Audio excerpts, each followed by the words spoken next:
Bonjour à tous, ici Jean-Claude Sely, guérisseur, magnétiseur en Suisse. Tout d'abord, êtes-vous bien abonné à ma chaîne YouTube car cela me permet vraiment d'avancer et de vous offrir davantage de vidéos de qualité.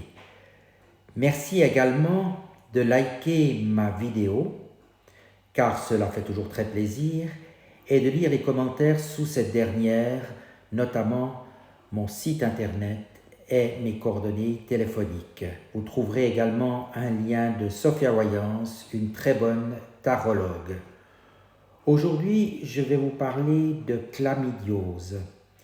La chlamydiose est une infection à chlamydia et avec les infections à mycoplasme, une des maladies sexuellement transmissibles les plus fréquentes. Ces bactéries intracellulaires vivent dans les cellules muqueuses des voies urinaires ou génitales. Elles sont souvent responsables d'une inflammation chronique de ces muqueuses. Comme elles ne passent pas dans les urines, celles-ci restent claires et les analyses sont normales. S'il existe une douleur à la miction, on parle de cystite à urine claire. La chlamydiose chronique peut avoir deux conséquences délétères.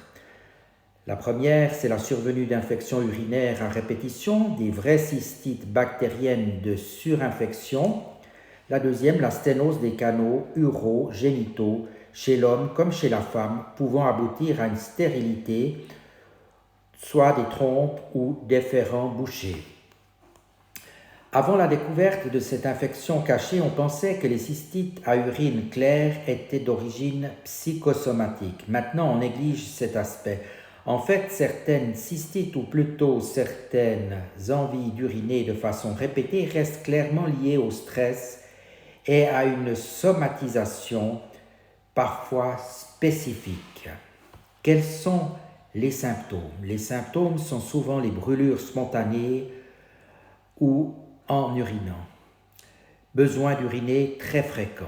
Chez la femme, douleur de l'abdomen et du pelvis due à l'inflammation du col de l'utérus ou à une salpingite, fièvre, perte blanche, saignement en dehors des règles. Chez l'homme, inflammation de l'urètre avec écoulement. Quels sont les conseils? La prévention est la même que pour toutes les maladies sexuellement transmissibles. Cependant, l'affection pouvant être totalement asymptomatique pendant de nombreuses années, on ne peut jamais être sûr de ne pas être porteur à moins d'effectuer des dépistages systématiques.